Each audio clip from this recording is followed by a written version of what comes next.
essa primeira aqui.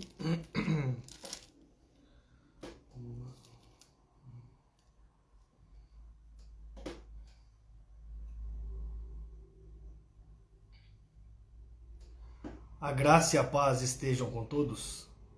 É mais um motivo de bastante alegria estar aqui com os amados irmãos, né? Pela conta aqui do Instagram, André Freidenberg. Estamos aqui para mais uma live, para a glória de Deus. E hoje nós queremos falar um assunto interessante, baseado na epístola do apóstolo Paulo, na carta aos Romanos, no capítulo 12, versículos 1 e 2. Faremos uma série de mensagens aqui. Vamos começar primeiro com o nosso relacionamento com Deus. O título é Vida Correta, Relacionamentos Corretos. Mas vamos começar primeiro, com base em Romanos capítulo 12, o nosso relacionamento com Deus. Depois, numa outra live, o nosso relacionamento com o próximo entre cristãos e também o nosso relacionamento com os inimigos, né? Aqueles que têm por inimigo, vamos assim dizer. E eu convido você a compartilhar essa live, a curtir, ajude a divulgar, enviar para seus amigos, seus amados irmãos em Cristo, né? Para que essa live, essa mensagem, a palavra de Deus, possa transformar, possa edificar vidas. Nesta manhã, né, nesta semana que estamos iniciando, 24 de março de 2025, então vamos dar início aqui a mais uma live. Mas antes de tudo, eu quero orar com você. Senhor nosso Deus e nosso Pai, Pai do nosso Senhor e Salvador Jesus Cristo, nós queremos te louvar e te agradecer, Senhor, por mais esta oportunidade, por mais este privilégio de falarmos a Tua palavra, Senhor. Agradecemos pelo Teu cuidado, pelas Tuas dádivas, Tua graça, Tua proteção sobre nossas vidas, Senhor. Pedimos que o Senhor fale conosco, Senhor, através do Teu Espírito Santo. Assim pedimos e te damos graças, no nome de Jesus. Amém e amém. Bom, pois bem, eu já quero fazer a leitura. Você que vai chegando aí, pode ir acompanhando. E depois essa live vai ficar gravada no meu Instagram, também vou estar colocando no YouTube e você pode estar acompanhando depois. Romanos capítulo 12 diz assim: Rogo-vos, pois, irmãos, pela compaixão de Deus, que apresenteis o vosso corpo em sacrifício vivo, santo e agradável a Deus, que é o vosso culto racional. E não vos conformeis com esse mundo, mas transformai-vos pela renovação do vosso entendimento, para que experimenteis qual seja a boa, agradável e perfeita vontade de Deus. Muito bem. A carta aos Romanos é uma carta com muitas doutrinas do apóstolo Paulo. Uma carta com um teor teológico muito interessante, muito grande, né? E Paulo, ele divide essa carta, por assim dizer, nos capítulos 1 a 3, nós vemos o estado da humanidade, né? A consequência do pecado, né? O Adão como nosso representante pecou e a Bíblia fala que por um homem o pecado entrou na humanidade. Então, de Romanos capítulo 1 ao capítulo 3, ali está o quadro, né, da humanidade, de como estão diante de Deus. Todos pecaram e destituídos estão da glória de Deus. Então ali Paulo fala sobre pecado por omissão, pecado por conhecimento, por não conhecimento. Todos pecaram, né? O pecado, ele não é imputado a quem nasce, mas ele é herdado por conta dos nossos primeiros pais, do Adão, o cabeça federal, o representante da humanidade. Então, o pecado, ele é extensivo a todos, não intensivo. Ou seja, não quer dizer que todos que nascem vão ser más pessoas, no sentido de cometer crimes contra a sociedade. Vai ser um bandido, vai ser um ladrão, vai ser um homicida. Não, mas ele nasce pecador, por conta do pecado original. né? Quando Deus criou Adão, todos estávamos em Adão. E para que eu seja salvo, é necessário que eu esteja em Cristo, né? É necessário que eu aceite Ele como único e suficiente Salvador. Então, nos capítulos 1 a 3 de Romanos, Paulo ele fala sobre a questão do pecado, né, diante o estado geral da humanidade. Aí nos capítulos 4, capítulo 5, ele apresenta a solução, que é a graça, a justificação pela fé. E ali ele usa algumas palavras-chave, né? Como fé, graça e sangue. A graça que atua no pecador, né? E é este responde o chamado com fé. Efésios capítulo 2, versículos 8 e 9 vai dizer que pela graça sois salvos por meio da fé. E isto não vem de vós, é dom de Deus. E aí no capítulo 6, 7 e 8, Paulo ali falando sobre a vida cristã, falando de si mesmo, ele se depara com um drama, né? Visto que nós somos nova criatura, nós habitamos nesse corpo pecaminoso ainda. E ele diz ali aquela declaração que você provavelmente já ouviu: o bem que eu quero fazer eu não faço, mas o mal que eu não quero fazer, esse sim eu faço. Miserável homem que sou, quem me livrará do corpo dessa morte? Mas dou graças a Deus por Cristo Jesus. A solução está na graça, a solução está em Jesus. E não em nós mesmos. Porque ainda que nós somos nova criatura, nós estamos sujeitos a falhar, estamos sujeitos a cair, se não é a graça, se não é a misericórdia, se não é o sangue de Cristo sobre nossas vidas. Então, Paulo parte para o capítulo 9, 10, 11, onde ele trata do povo de Israel. E ali ele faz uma declaração dizendo que Deus não rejeitou o seu povo. Embora no atual momento eles se encontram como inimigos da cruz, pela rejeição do evangelho, a rejeição do próprio Messias. Né? Você sabe que os judeus, eles não creem na primeira vinda do Messias, eles ainda o aguardam. Mas Paulo vai dizer ali, inspirado pelo Espírito Santo, que Deus é fiel à sua aliança com o seu povo. Então, por conta da rejeição do povo judeu, abriu-se uma porta para os gentios, né, para nós, para a igreja.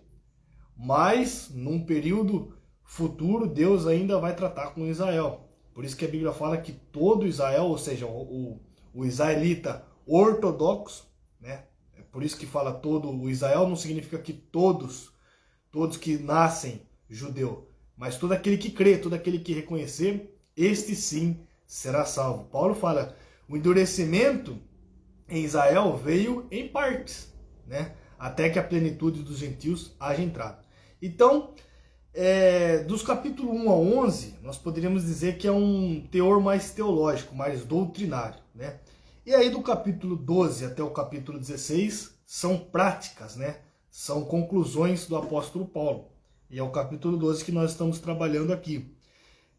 Na Epístola aos Romanos tem 4 conjunções para dar a separação da temática que Paulo vem trabalhando. Romanos capítulo 3, versículo 20, onde Paulo fala sobre o pecado, tem a conjunção visto que. Romanos capítulo 3, versículo 20. Visto que todos pecaram. Então, é a causa da condenação. Romanos capítulo 5, versículo 1, é o conclusivo da justificação. E Romanos capítulo 8, versículo 1, é o conclusivo da garantia. Eu até quero ler aqui, ó. Romanos 8, 1 vai dizer aqui, ó. Portanto, agora nenhuma condenação há para os que estão em Cristo Jesus, que não andam segundo a carne, mas segundo o Espírito. Ou seja, essa é a consequência de uma nova vida, debaixo da graça, né? Segundo o Espírito de santidade e adoção. Ou seja, para quem crê, para quem aceita, para aqueles que aceitam a Cristo, se tornam uma nova criatura em Cristo Jesus. E aí, então, observe que tem 3 conjunção, né? Romanos 3:20 é a causa da condenação. Capítulo 5, versículo 1 é a justificação. Capítulo 8, versículo 1 é a garantia, né? Nós não estamos mais debaixo da condenação, mas debaixo da graça. E capítulo 12, versículo 1 é o conclusivo da nossa consagração perante Deus. E agora? Depois que eu aceitei a Jesus, depois que eu desci as águas do batismo, né? Pode ser que tenha passado um tempo na caminhada cristã, não é? O que é que eu vou fazer? Como que está a minha vida, a minha consagração perante Deus?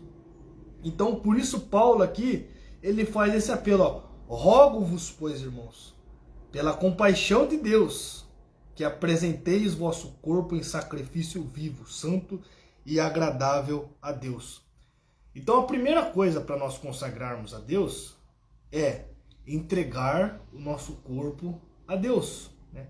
Em sacrifício vivo, né? Em um culto racional, não é? E antes da conversão, nós usávamos o nosso corpo para o pecado.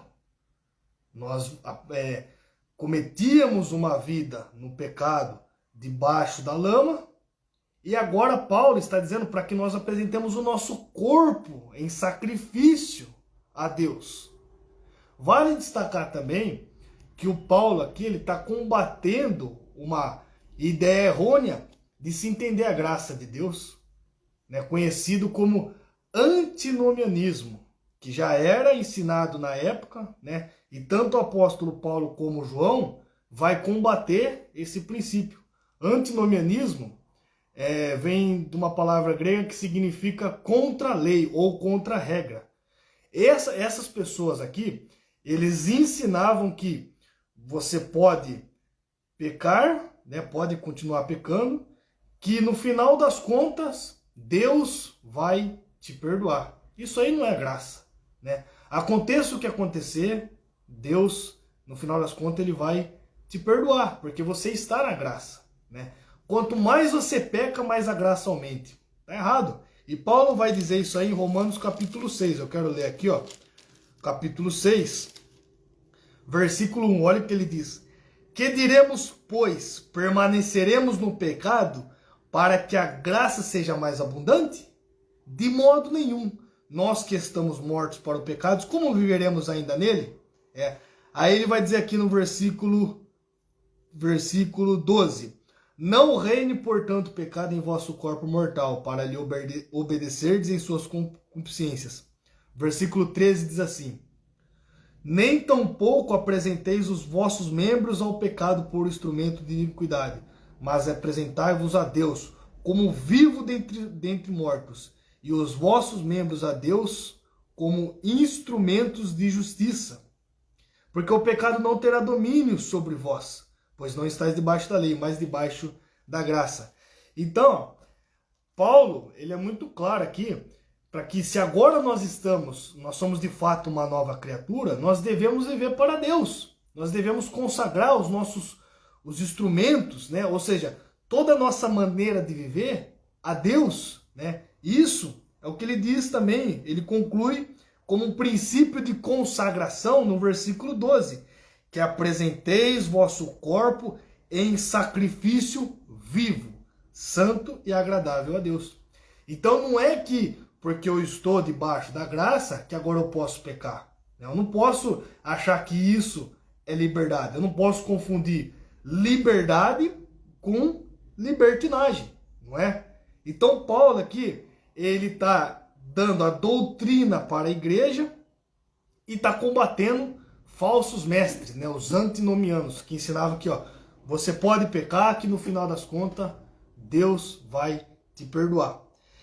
E aí ele usa exemplos, né, do sacrifício. O sacrifício que era praticado no Antigo Testamento, descrito lá, já vem descrito no livro de Gênesis, com mais precisão em Levíticos, né, em Êxodo Deus dá a lei ao povo, por consequência do pecado, o que o homem, né, o que o israelita deveria fazer? Trazer ali um cordeiro, né, em holocausto, para mostrar o que Deus iria fazer lá na frente, ao enviar o seu filho, o cordeiro perfeito, definitivo, imaculado, né? Há dois exemplos de sacrifício vivo na Bíblia. O primeiro deles é Isaac. Está lá em Gênesis 22. Nós sabemos a história que Abraão não matou Isaac. Deus providenciou um cordeiro, um substituto. Só que se você ler com atenção, depois que Abraão, o anjo aparece a Abraão, intervém ali e ele não mata o seu filho Isaque, né? Deus faz um teste de fé com Abraão. Você vai ver na história que o Isaque não é mais mencionado até chegar o seu casamento ali propriamente dito, né? Ou seja, nós podemos aprender o que com a simbologia bíblica?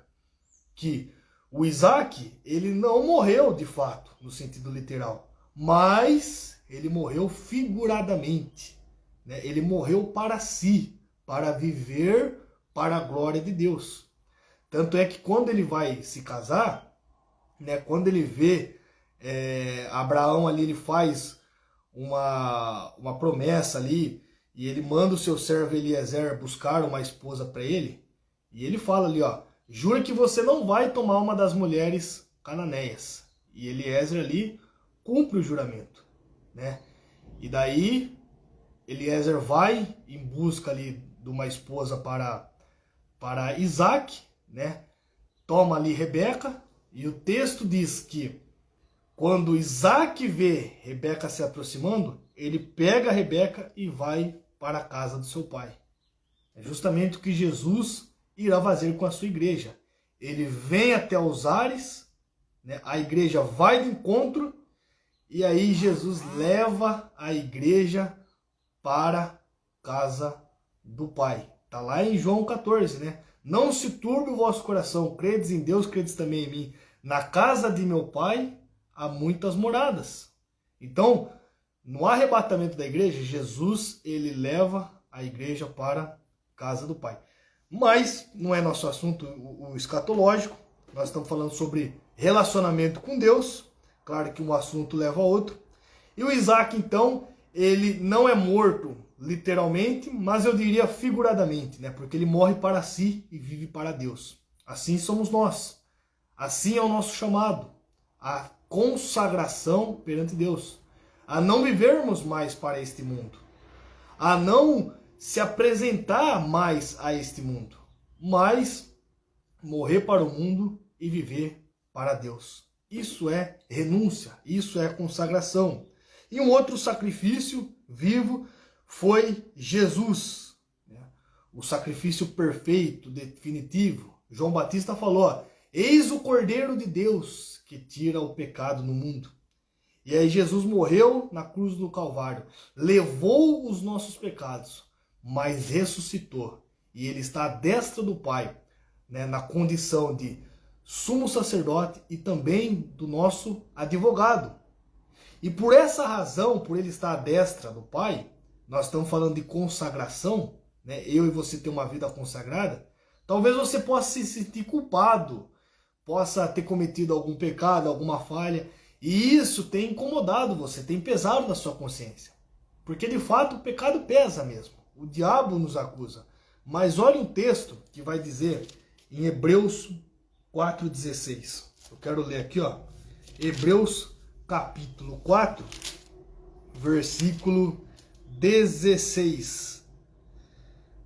Aliás, vamos ler o versículo 15. Ó.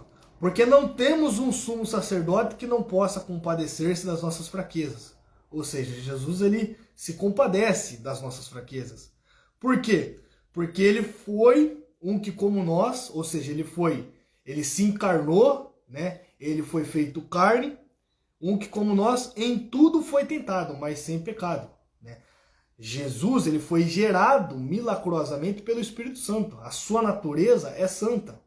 Ele se fez carne, mas sem pecado. Essa é a diferença dele para nós. E por consequência disso, pelo Cordeiro Santo Imaculado, é que ele está à destra do Pai, e o versículo 16 vai dizer: cheguemos, pois, com confiança ao trono da graça, para que possamos alcançar misericórdia e achar graça a fim de sermos ajudados em tempo oportuno.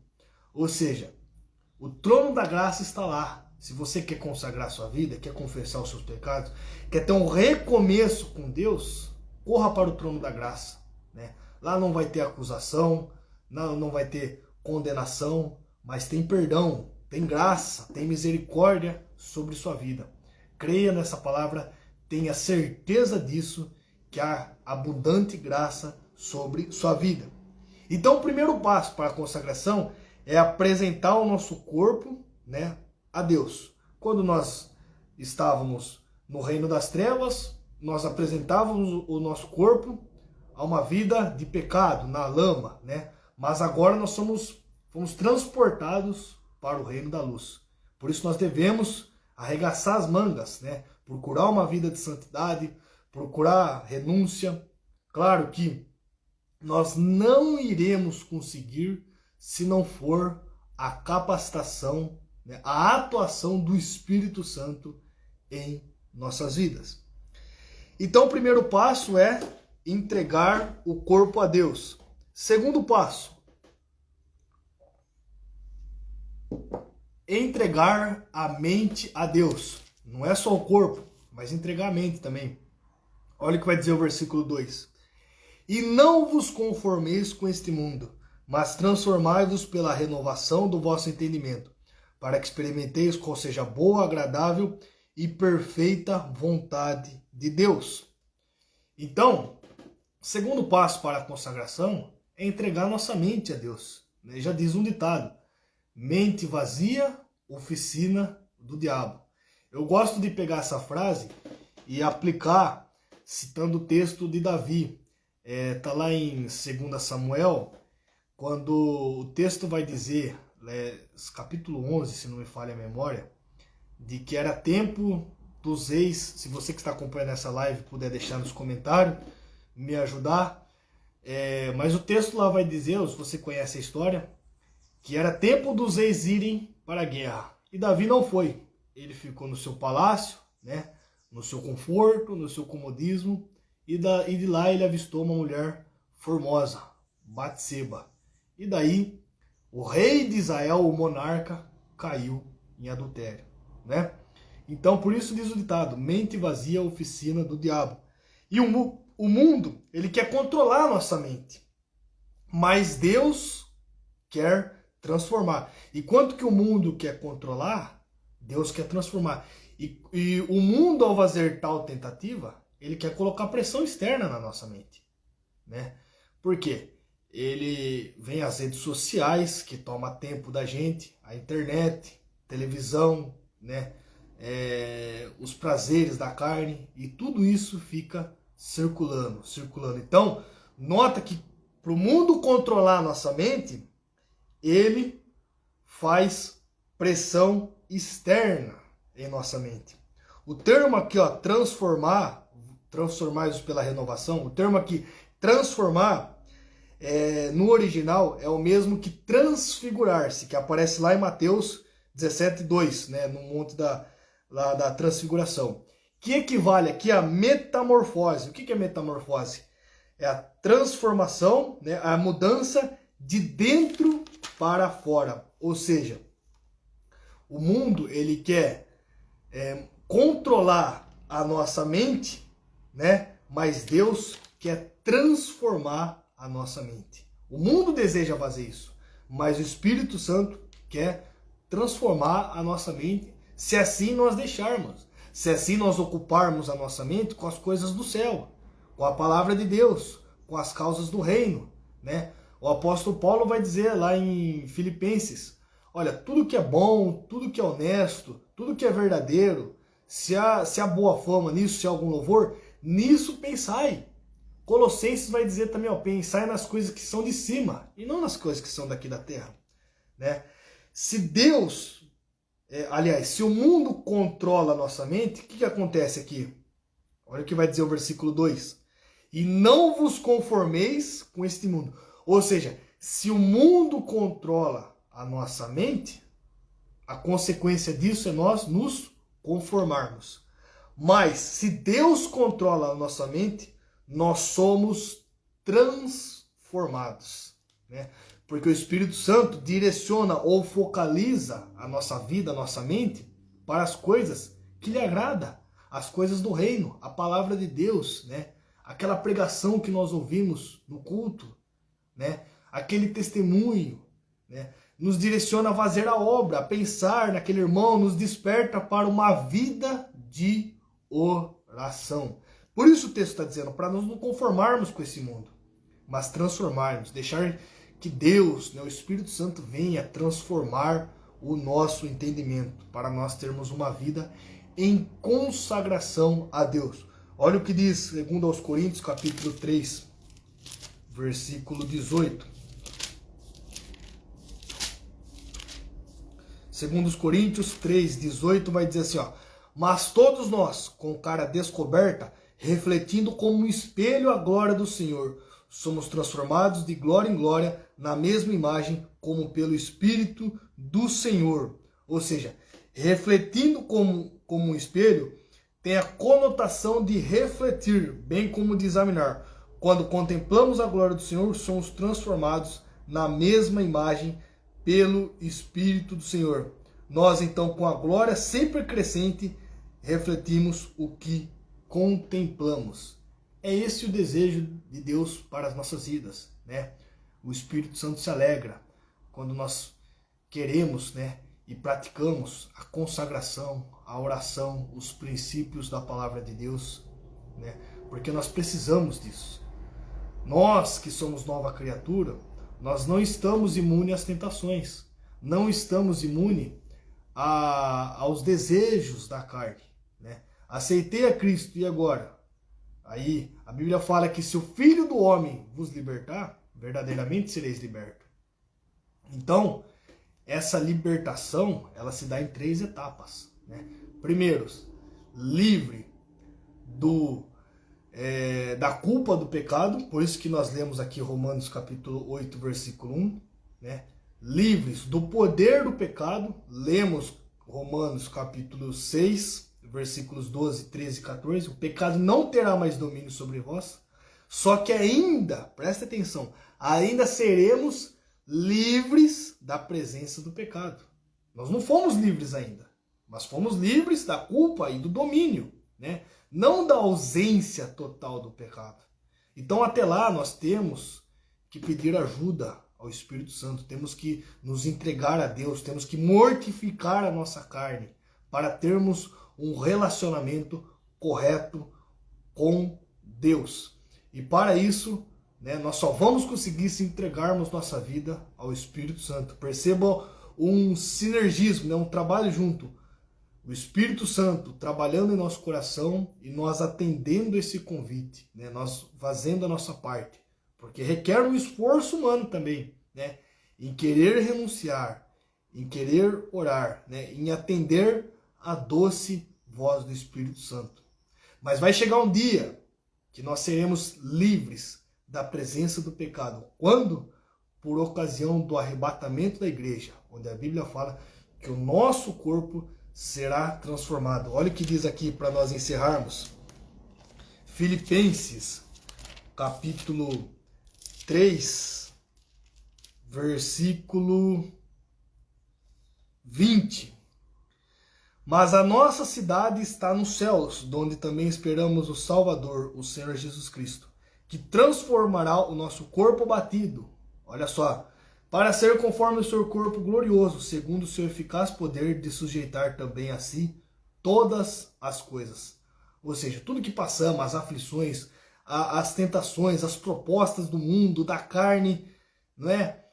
Isso nos abate, porque nós estamos participando, né, na presença de Deus, nós participamos das aflições de Cristo. Então, é por isso que nós entristecemos. O mundo não se entristece, porque eles não têm o Espírito de Cristo.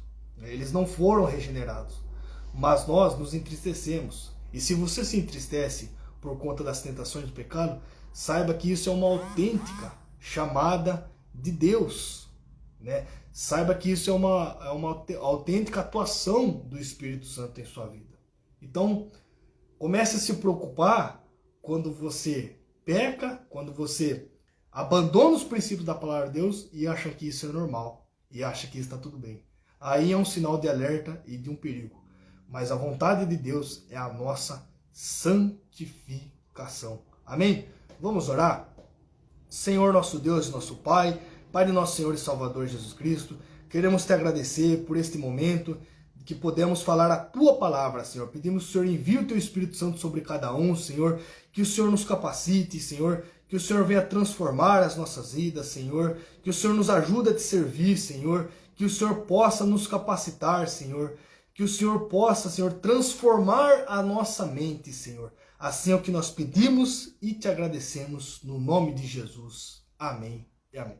Que Deus abençoe você e até a próxima live, querendo Deus.